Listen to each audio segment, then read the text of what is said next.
Salut à toutes et à tous, bien content de vous retrouver. Alors, je vais pas vous mentir, pour moi c'est la suite de ce que j'ai commencé lors de l'épisode précédent, l'épisode 8, qui retraçait en fait les Regionals, ce week-end de folie qui vient de se passer en college baseball. Et comme je l'ai dit, j'ai décidé de découper en fait le podcast en deux épisodes.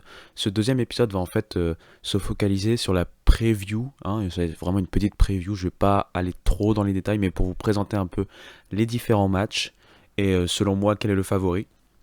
Même si il est fort à parier que, quel que soit le favori que je vais vous donner, la vérité risque d'être différente.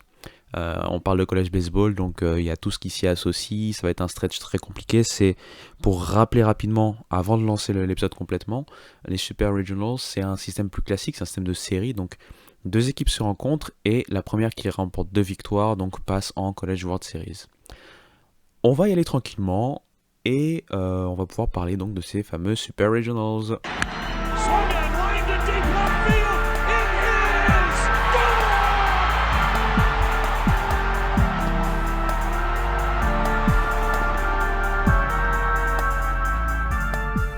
Alors, rentrons directement dans le vif du sujet. Les premiers Super Regionals dont je veux parler, ça va être une bataille SEC entre South Carolina, qui est la tête de série, qui est la tête de série numéro 15, et Florida, qui pour le coup est la deuxième fac de la nation, la tête de série numéro 2. Ça va bien sûr se passer du côté de Gainesville. Ça doit commencer normalement ce vendredi, si je dis pas de bêtises. J'essaierai de poster sur les réseaux sociaux le jour où ça commence, parce ça va être divisé un peu en deux. Il y a certaines séries qui vont commencer le vendredi, et d'autres qui vont commencer le samedi, c'est-à-dire que certaines séries potentiellement sont terminées le dimanche, alors que d'autres se termineront peut-être plus tard le lundi. Mais bref, South Carolina face à Florida sont deux équipes qui se connaissent bien, et il faut le savoir que durant la saison, South Carolina a pris le meilleur sur Florida.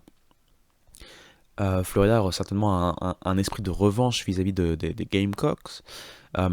Pour les forces en présence, Florida c'est une équipe, comme je l'ai déjà dit, qui est rodée, qui a très peu de points faibles. Une grosse attaque, on connaît maintenant, tout le monde a entendu parler de Jack Caglione, le two-way player, qui doit encore se parfaire en termes de lanceur, et qui a fait quand même une belle performance récemment là, mais qui a surtout réussi à être le meilleur frappeur de home run de la SEC, et quasiment de la nation. Même si c'est pas le premier, il doit pas être loin d'être le premier. J'ai pas vérifié pour être honnête, mais voilà, il a frappé pas mal de home runs cette saison. À côté de lui, on le cite peu et pourtant c'est la star de l'équipe, c'est Wyatt Langford, le potentiel le top pick, on l'attend dans le top 5 de la prochaine draft si tout va bien.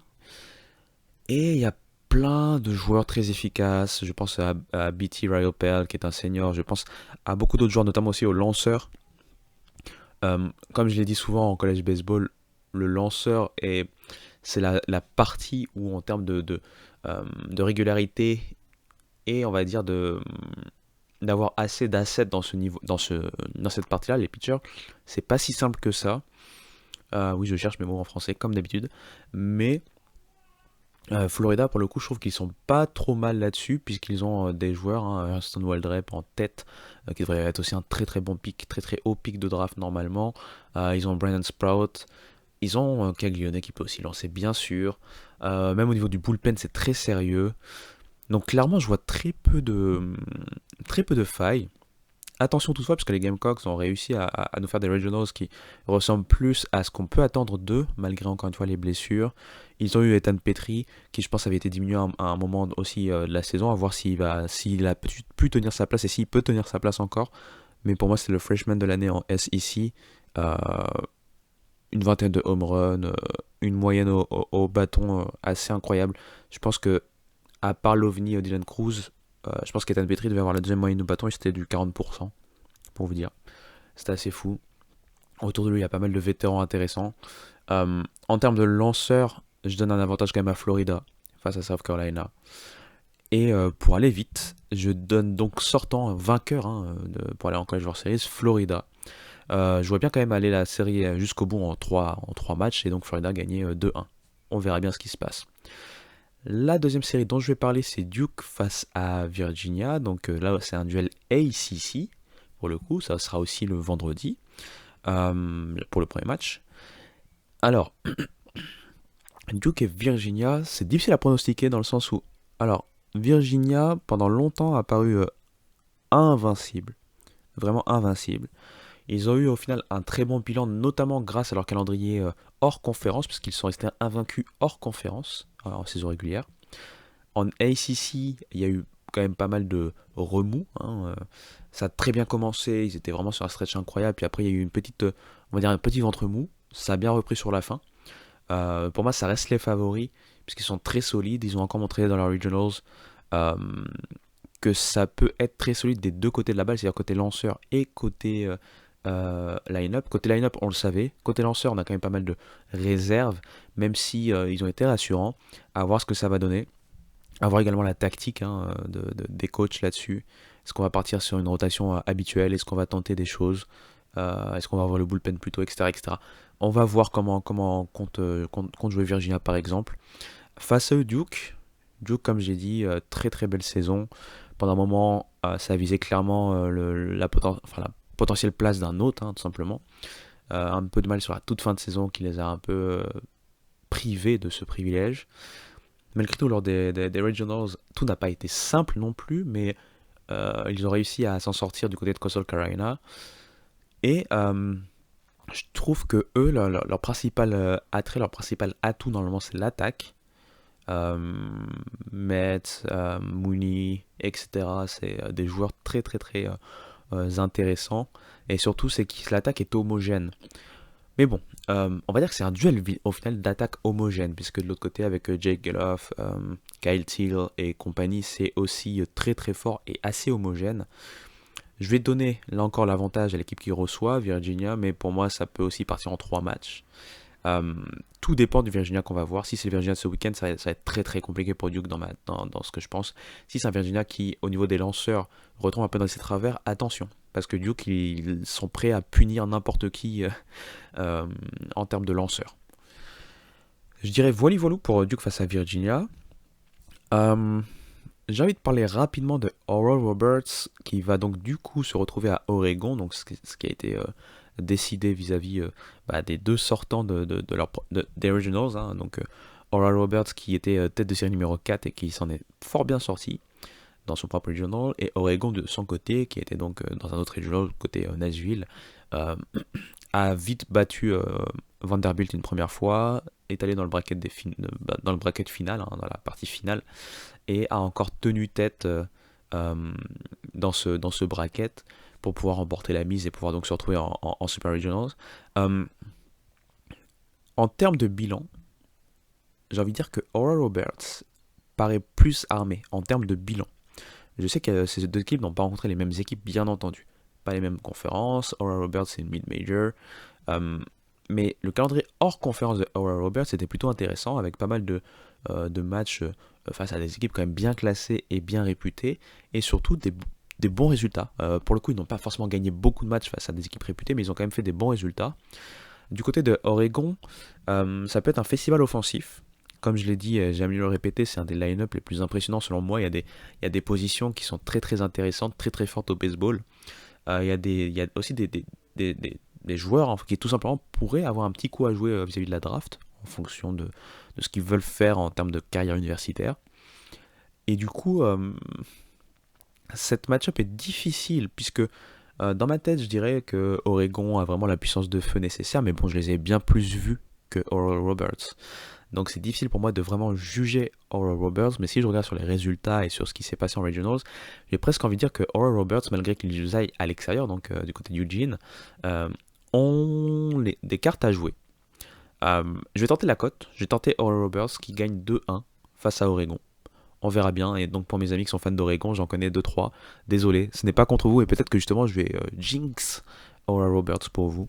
Et à savoir, hein, même si c'est une équipe de Pac-12, Oregon, s'il passe pour les College World Series, ça sera la première fois depuis, je pense, un truc genre 1950. Bon, j'ai pas pu vérifier parce que là je suis vraiment dans le flow de la continuité du podcast, donc j'ai pas des notes spécifiques. Je me rappelle que j'avais entendu un podcast expliquer que pour Oregon, ça fait super longtemps.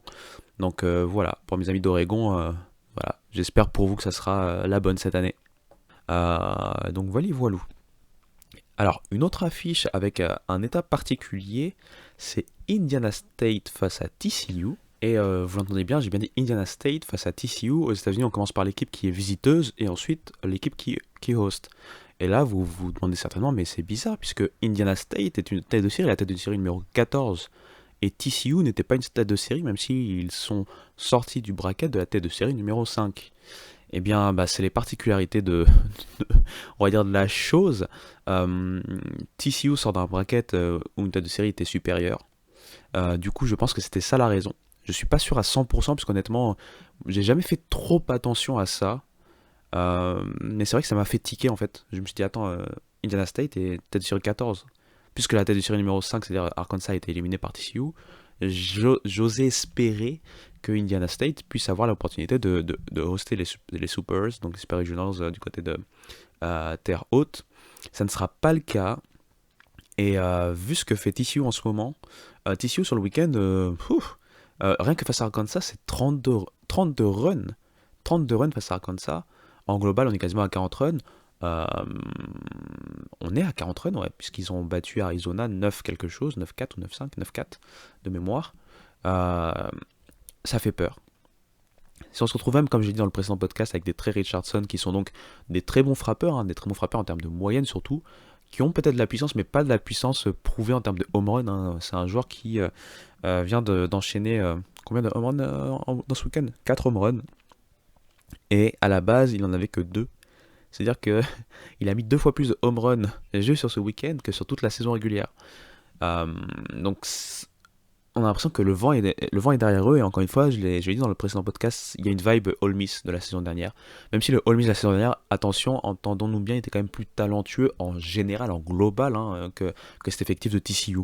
Mais il y a une vibe, il y a vraiment, on dirait que ça arrive leur état de forme, tous ensemble, arrive au bon moment. On dirait qu'ils se sont donné le mot, fait passer le mot, et du coup j'ai peur pour Indiana State. Secrètement, j'espère qu'Indiana State va passer parce que j'ai ce côté un peu petit poussé dans ma tête, même si sur le classement et sur le classement global, Indiana State est devant un TCU, il faut le rappeler. Euh, mais bon, TCU, il y a Braden Taylor qui est vraiment sur une grosse année, surtout une grosse deuxième partie de saison, une immense deuxième partie de saison, un week-end aussi très très intéressant. Et il joue non seulement donc sa dernière chance d'aller au College World Series et donc pourquoi pas de remporter même ce College World Series avant normalement de se faire appeler assez rapidement dans la draft qui arrive. Donc vraiment TCU me fait peur pour Indiana State. Je vais avec TCU et je vais tenter de dire 2-0 TCU, c'est-à-dire que sweep, pas de troisième manche le dimanche. Et donc on va se faire une petite pause puisqu'on va passer maintenant aux affiches qui commencent elles le samedi.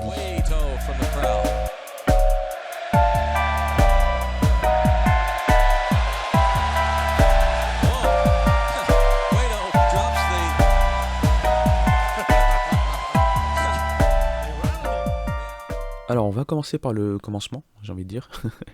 On va commencer par Alabama, donc tête de série numéro 16, qui se retrouve du côté de Winston-Salem, c'est-à-dire Wake Forest, la meilleure équipe de la saison, meilleure équipe du pays hein, cette saison. Il y a une cote qui veut que Alabama passe, mais cette cote est plutôt sur de la pure superstition, c'est-à-dire que les éditions précédentes, on a vu la meilleure, voilà, la meilleure équipe du pays se faire éliminer au niveau des Super Regionals. C'est arrivé par exemple la saison dernière avec Tennessee qui roulait sur tout le monde et qui se fait éliminer. Alors je pense que c'était Notre-Dame de mémoire. Oui, je pense que ça doit être ça. Et la saison d'avant, c'était Arkansas qui, c'était l'Arkansas de Kevin Kopps notamment, hein, le releveur qui a été Colin Spikes. Et tout le monde prédisait que c'était enfin la bonne année pour Von Horn, et non. Ils se sont fait éliminer également au niveau des Supers. Et je me demande si c'était pas encore une ACC qui les a éliminés, genre NC State, quelque chose comme ça. Là, faut vraiment toucher à ma mémoire. Et comme vous l'avez compris maintenant avec tous ces podcasts, j'ai une mémoire de poisson rouge. Et c'est limite insultant pour le poisson rouge. J'ai très peu de mémoire. Mais tout ça pour dire que je me rappelle par contre que à chaque fois les favoris, donc les têtes de série numéro 1 de la nation sur ces précédentes éditions, se sont fait sortir au niveau des Super Regionals. Malgré tout, je vois Wake Forest passer. Je vois pas de pépins physiques particuliers. C'est une équipe qui est complète. Des stars un peu partout. Sur le monticule avec Red Lauder par exemple. Lace. On a du Brock Wilken en troisième base. Lui aussi qui devrait certainement être appelé assez haut lors de la prochaine draft. Nick Kurtz et compagnie pour l'accompagner dans le line-up. C'est vraiment très très solide. Face à eux, Alabama, si je dis pas de bêtises, ça devait faire 12-13 ans qu'ils n'étaient pas arrivés. Alors, je suis en train de dire une bêtise peut-être. Je réfléchis parce que je sais que j'avais vu une stat. Je pense que Alabama, ils se qualifient pour leur première Super Regionals depuis un long moment. Je pense que c'est depuis 2010. Mais je me demande si aussi c'est pas, il n'y a pas eu encore plus longtemps qu'ils n'ont pas été en College World Series. Donc désolé pour la petite tergiversation. Comme vous le savez, c'est du free flow, c'est-à-dire que comme d'habitude, il n'y a aucune note. Mais je pense que c'est ça, hein. C'est leur première Super Regionals depuis 2010 de mémoire, donc 12-13 ans, enfin 13 ans du coup. Et on va voir ce que ça donne. Je sais pas exactement comment faire avec ce Crimson Tide, parce qu'en fait, comme je l'ai dit, ça faisait partie des équipes un peu polémiques. Ils ont récupéré la partie host sur leur toute fin de saison et également les largesses, enfin les largesses c'est un peu méchant, on va dire le côté primordial du RPI, qui a donc encore une fois pris le pas sur le fait de gagner des matchs, par exemple. Gagner un match, ça devrait être normalement l'essence même du sport, mais le RPI a donné cette dérive que certaines équipes avec des bilans compliqués, ou en tout cas en deçà de certaines autres, se retrouvent clairement devant d'autres. Et donc Alabama a quand même fait un bon Legends de ce côté, s'en est très très bien sorti. Euh, j'ai envie de dire que Alabama, ce qui fait peur à la base normalement, c'est que leur starter avait eu des blessures très tôt dans la saison. On a dû faire changer la rotation, par exemple, ce genre de choses. Mais la rotation enfin les remplaçants des joueurs de rotation de base, euh, je pense que comment on appelle ça, McNary par exemple de rappel, hein, vraiment c'est sur du rappel de ma part, je pense qu'il a fait une très bonne saison sur ses starts, parce que euh, il a dû passer un peu par le bullpen, etc., etc., mais il a fait ce qu'il faut. On sait qu'Alabama aussi a été touché par le fameux scandale des paris truqués, enfin des tentatives de paris sur un de leurs matchs, et du coup ça a fait évincer leur coach.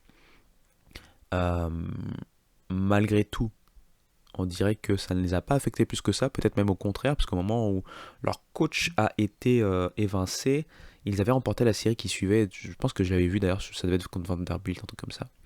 Et j'avais vu d'ailleurs leur match face à Carter Holton. Je suis sûr que c'est Vanderbilt parce que je me rappelle, Carter Holton pour le coup avait fait une très très mauvaise sortie.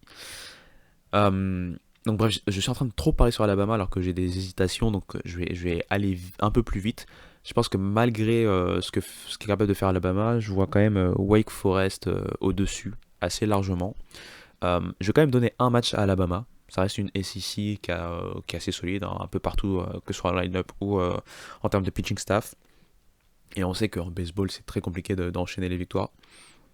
Je vais être je vais donner la victoire un peu plus modeste, on va dire, à Wake Forest avec une victoire de 1, mais une victoire quand même. On va essayer de moins tergiverser sur la suite des affiches. On va passer du côté où on pourrait aller du côté de Stanford. Tiens. On va aller du côté de Stanford. Stanford qui s'en est sorti et a réussi à sortir vainqueur de son propre regional et qui va se retrouver face à Texas. Donc ça aussi ça va être une match-up très serrée, très intéressante. La Big 12 face à la Pac 12. Un Texas qui s'est remis d'aplomb sur la deuxième partie de saison, après bien sûr les tergiversations habituelles et normales quand on renouvelle un effectif en majeure partie. Euh, des stars se sont révélées. J'ai envie de dire que Lucas Gordon, qui à la base, quand il y avait les Pete Hansen, quand il y avait euh, quand Tanner Witt par exemple était en capacité de jouer, on va dire, enfin avant sa grosse blessure, c'était un joueur dont on parlait pas forcément. Pardon, je perds ma voix. Mais Lucas Gordon a été très solide en ace du coup pour le coup. Euh, Au-delà de ça, la rotation en général a été plutôt intéressante. Le bullpen aussi a été intéressant. Le line-up a été inégal et surtout un peu irrégulier, mais ça a quand même réussi à cliquer sur certains matchs, et notamment en Regionals. En Regionals, il n'y a pas eu photo entre Texas et Miami, et pourtant moi je pensais vraiment que Miami allait pouvoir s'en sortir face à Texas. Donc attention, parce qu'ils arrivent un peu en forme au bon moment. C'est peut-être pas aussi flagrant que TCU, mais on voit encore une autre équipe de Big 12 pardon, qui pourrait reach les College World Series. Face à Stanford, Stanford, ça n'a pas été la saison aussi dominatrice que les gens ont voulu mettre en pré-saison, hein. On s'est dit tous que Stanford allait rouler sur tout le monde. Euh, Ils ont eu quand même pas mal de pépins, comme beaucoup d'équipes. Ça leur a permis par exemple d'avoir des joueurs qui se sont révélés, derrière des joueurs qu'on attend beaucoup plus. Euh, et maintenant, le fait que tout le monde soit regroupé, je pense à Tommy Troy notamment parmi leurs stars. Euh, je pense à bien sûr les Braden Montgomery. Je pense au niveau du pitching à Quinn Matthews. Donc tous ces joueurs-là, plus le reste des pièces qui se sont révélées. J'ai envie de dire que Stanford part quand même favori, ce qui est logique hein, quand on voit le match-up déjà hein, en termes de qui hostait et qui ne hostait pas. Mais ça va être délicat, ça va être très délicat. Je mets quand même Stanford vainqueur 2-1, mais pour le coup, c'est vraiment, pour moi, c'est vraiment de 50-50. Passons à Kentucky face à LSU, un duel S ici. Alors, Kentucky, c'est une autre équipe, je le répète, sans CS, qui, malgré des difficultés en fin de saison, se retrouve quand même super bien placée grâce au meilleur ou deuxième meilleur RPI du pays. Euh, Ils ont quand même eu un très bon bilan, hein, attention. Pour le coup, il ne faut pas non plus les jeter en pâture, puisqu'ils ont quand même eu un très très bon bilan. Juste que c'est vrai qu'à un moment, on les voyait peut-être plus forcément être hautes, et ils ont quand même été hautes, tête de série numéro 12. Et ils se retrouvent donc face à un autre vainqueur de leur propre regional, c'est LSU. LSU qui en pré-saison était le clair favori hein, de la nation, vu les armes qu'il y a sur le papier. Malheureusement en termes de pitching, la plupart des joueurs n'ont pas montré ce qu'ils devaient montrer. Il y a eu des gros changements de la part de coach Jay Johnson pour pouvoir colmater les brèches. On a une pépite sûre, c'est Paul Skins. On sait que normalement, en fonction, attention, hein, je dis que normalement il devrait starter, donc samedi, mais on sait que c'est un peu en fonction des tactiques des coachs, à voir ce que veut faire Jay Johnson, parce que là on se retrouve face au meilleur des trois matchs à la série purement éliminatoire, donc comment il va gérer le temps de jeu, comment il va gérer sa rotation, est-ce qu'il va continuer à faire sortir un Thatcher Hurd, qui a été très bon pour le coup lors des regionals du bullpen, comment il va s'organiser sur le pitching.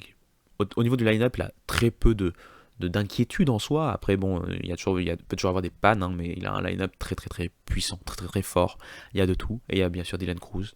Euh, donc compliqué pour Kentucky face à ça. Mais Kentucky, attention, parce que Kentucky, en termes de pitching, ils sont très bons pour le coup. C'est une équipe de vétérans, voire de super vétérans. Grosse alchimie. C'est pas le baseball le plus incroyable en termes de spectacle, mais c'est le baseball peut-être le plus cohérent des 16 équipes qui restent. C'est pas flamboyant encore une fois, mais c'est très solide. Donc attention pour LSU. Je vais quand même mettre LSU passé, puisque j'espère que la hype va pouvoir suivre, enfin va pouvoir être réelle en fait. C'est-à-dire que pour une fois la hype de ce qu'on espérait en termes de résultats et de performance par rapport à LSU se concrétise cette saison. J'aimerais bien, surtout que c'est la dernière saison de Dylan Cruz, j'aimerais bien le voir sur la plus grande scène nationale, c'est à savoir à Omaha, incessamment sous peu. Donc je mets LSU, mais je mets quand même une victoire pour Kentucky, donc je dirais 2-1 LSU avec donc le fameux Rubber Game, qui serait donc pour le coup le lundi. Et la dernière série dont je vais parler, et alors là pareil c'est difficile à pronostiquer. Si on part sur les puissances de conférence, je vais dire Tennessee. Donc en fait c'est Tennessee face à Southern Miss, deux équipes qui n'étaient pas hautes hein, de Regionals et qui pourtant en début de saison avaient des bonnes positions, enfin en tout cas avaient des bons espoirs d'être hautes. Les saisons ne se sont pas passées comme prévu, surtout pour Tennessee. Southern Mississippi, ça a été plutôt quand même solide, même si Coastal Carolina a gagné la régulière en Sunbelt. Southern Miss était juste derrière, et derrière Southern Miss est parti au bout du tournoi de conférence. Donc vraiment une saison solide compte tenu des paramètres à prendre en compte. Southern Miss, pour le coup, il y a Tanner Hall qui va certainement faire un duel au sommet entre lui donc, et Chase Dollander. Chase Dollander qui a eu beaucoup de mal face à Clemson, un peu à l'image de sa saison, hein, une saison très délicate. Tanner Hall, saison un tout petit peu décevante comme j'aime à le rappeler, mais ça reste quand même très solide. Pas loin aux alentours de 2-3 diarrhées en global. Un match face à Samford exceptionnel pour le coup. Et il faut savoir que c'est un joueur qui n'a pas pour lui une fastball incroyable, mais qui normalement est plutôt réputé sur son contrôle et sur son mix de pitch. et qui peut tenir les at-bats assez longtemps face à des joueurs qui arrivent à contacter la balle et la mettre en faute, par exemple. Il perd très peu ses nerfs, même si cette saison, ça a été un peu la vérité contraire. Euh, Très très dur à pronostiquer. Fouf. Je sais pas quoi faire. Mon cœur penche pour Southern Miss, puisque j'ai ce côté, comme j'ai dit, petit poussé entre guillemets, hein. C'est bien eux les autres. C'est bien eux qui ont le meilleur bilan des deux équipes. Mais encore une fois, je rappelle hein, à chaque fois, c'est pas les mêmes conférences dans lesquelles elles jouent. C'est pas les mêmes facultés. C'est pas les mêmes sur le papier. C'est pas les mêmes effectifs, hein. Tennessee, c'est un très très gros effectif normalement. Il y a eu beaucoup d'ajustements à faire, puisqu'il y avait quand même un renouvellement vis-à-vis des gens de la saison dernière. Je pense à Audrey Gilbert et compagnie. Par exemple, ou au niveau lanceur, hein, les Blake Tidwell et compagnie. Euh, cette saison, ça a été très délicat pour Vitello. Il y a eu aussi des problèmes extrasportifs, plutôt de comportement, hein. Quand j'ai extrasportif, là, pour le coup, c'était pas des problèmes de, de, de, de pari ou quoi que ce soit. Je vais dire quand même Tennessee sur la forme. Je pense que enfin, je vais dire un truc qui est un peu bateau, mais qui me paraît vrai vraiment pour cette série. Celui qui gagne le premier match, pour moi, va gagner la série. Alors vous pouvez me dire oui, mais en général, en probabilité, c'est le cas. Oui, mais en college baseball, on a vu beaucoup, beaucoup de séries où l'équipe qui perd la premier match euh, arrive à s'en sortir, à en gagner les deux matchs suivants. Enfin, je veux dire, c'est vraiment pour dire que euh, ce duel potentiel à Tanner Hall Dollander, à voir ce que va faire Vitello justement par rapport aux performances de cette Dollander. Mais ce potentiel match-up va être très très très important. Est-ce que Tanner Hall va pouvoir continuer sur ce qu'il a montré en Regionals, ou est-ce qu'on va voir le Tanner Hall de temps en temps très très hésitant, très en délicatesse avec sa commande en Sunbelt? Est-ce qu'il va proposer malheureusement le même type de performance? C'est vraiment à voir, puisque pour moi de ça va découler très clairement les résultats, puisqu'on a on a deux line-up solides. Pour les line-up, j'irais avantage Tennessee pour le coup. Il y a quand même un peu plus de joueurs de puissance, il y a un peu de tout. Peut-être un peu décevant sur la saison, mais je veux dire en termes de potentiel, il y a un peu de tout. Southern Miss, c'est plutôt un baseball typique collège. Ça peut aller au home run, mais ça va tenter beaucoup plus de jeux basiques.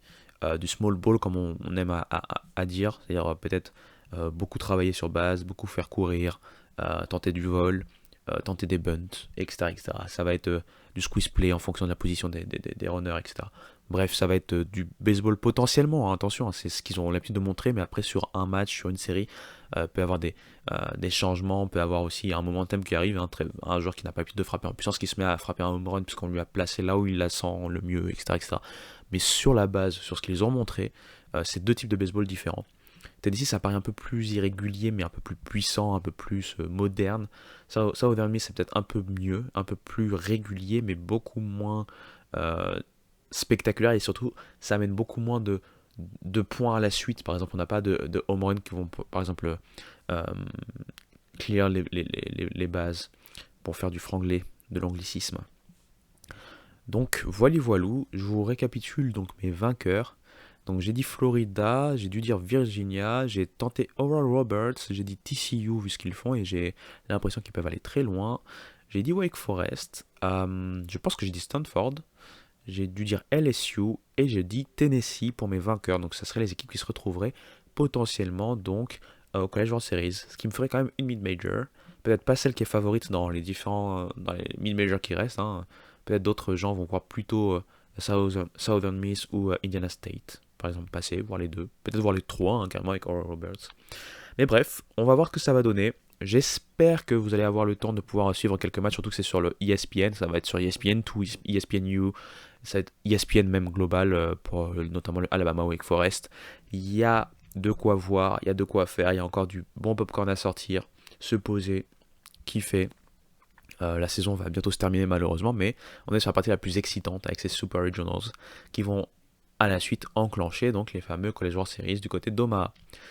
Voilou, je ne sais pas si vous allez donc écouter les deux podcasts à la suite, si vous avez déjà écouté le premier que le deuxième qui arrive donc pour vous ce jeudi, alors que j'enregistrais d'une traite le mercredi, si vous allez du coup l'écouter plutôt le jeudi. Bref, j'espère malgré tout que ça vous aura plu, que vous aurez pu avoir un peu plus d'insight pour l'anglicisme. J'ai galéré sur le insight parce que j'ai failli dire inside, ce qui n'a aucun sens.